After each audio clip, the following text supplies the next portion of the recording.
Hey everybody, it's Felix, and in this tutorial we're going to create our first app using Kotlin.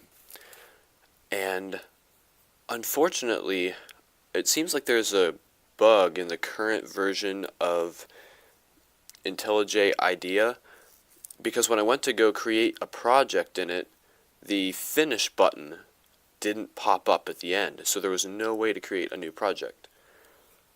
So if you're watching this right now and that bug is there, have no fear. You can install Android Studio, which is built by exactly the same people, and all of the same stuff is inside it.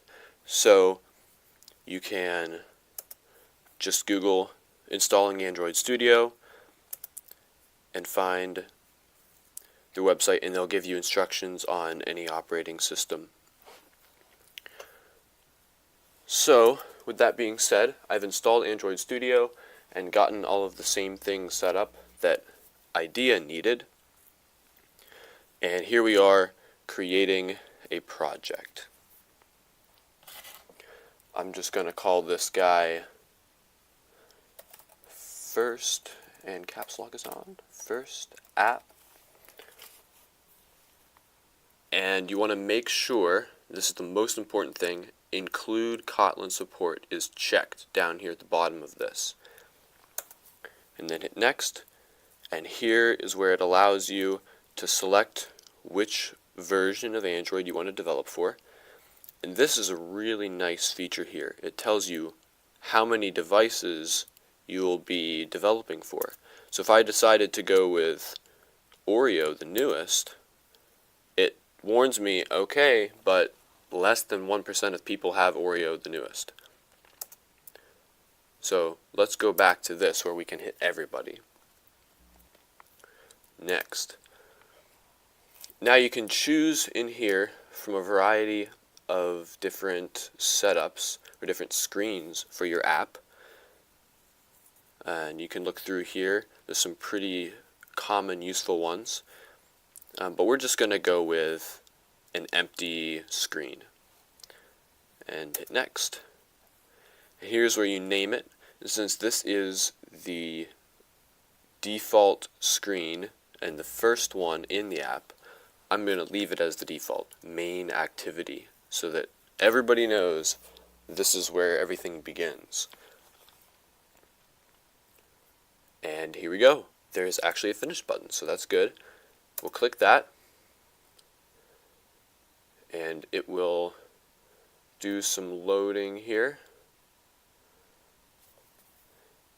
It actually takes a little bit. There's a lot of things that's getting set up. Okay.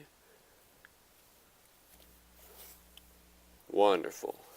And it's still doing some build stuff down at the bottom, but we are officially in our project. So we look at this and we see it is defining the name of the package here in our main file. Here's our main class, and it's inheriting from app compat activity, which is from an option that we had checked in the setup process that allows backwards compatibility. And then here is our main function that runs as soon as the app is opened. On create, that the app has been created, so to speak, it sets the viewport that the user is going to be looking at to activity main. And here is that activity main of which it speaks. Once it loads here, we can see this is what our app will look like on this screen. It is a blank screen.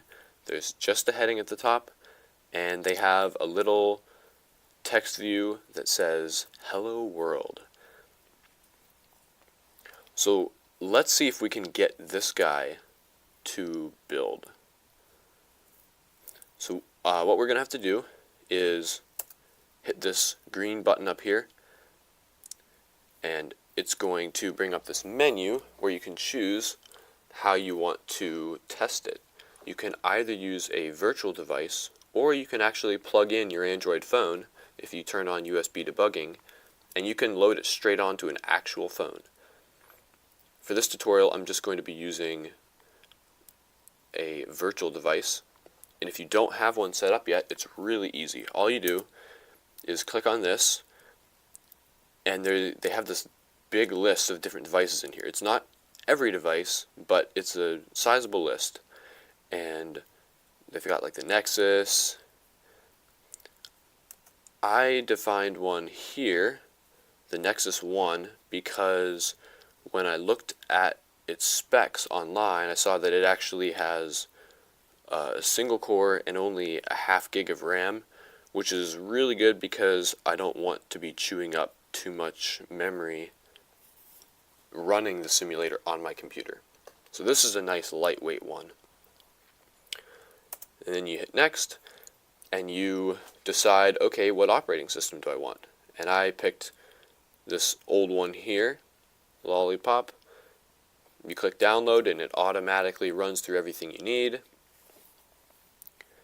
And then once you've selected that, you hit next, and then everything should be good. You can hit finish and it will add that virtual device as an emulator. Now, one thing you may need to do is enable virtualization on your computer. So if it's not enabled, it will give you a warning all throughout this process in like a big red box that says, hey, you need to take care of this. And that's very computer specific, so you'll want to look that up to see how to handle that on your computer.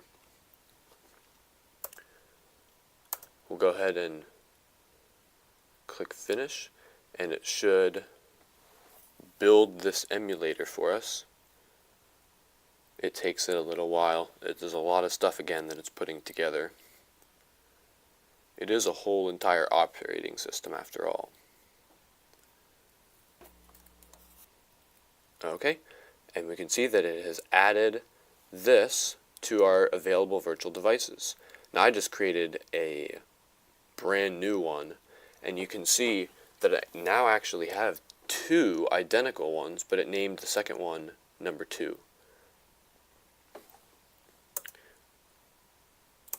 We'll go ahead and use the new one. Actually, I'm going to use the first one because it does take a little while for the phone operating system to boot up. So to save time, since this one's already booted up, I'm just going to use it. But it would be exactly the same. We'll hit OK.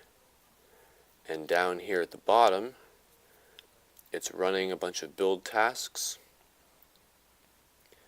And at some point, it will let us know that everything either went good and everything's green, or we'll have some errors.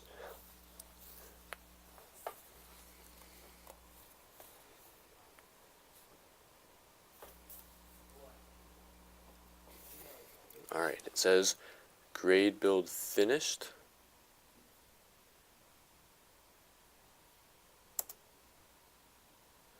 And when I open up my emulator, we can see first app and hello world right in the middle of the screen, which is just as it predicted over here. So there you have it, our first app, and you can actually get this to run on your Android device. If you turn on USB debugging, you can load it straight on there.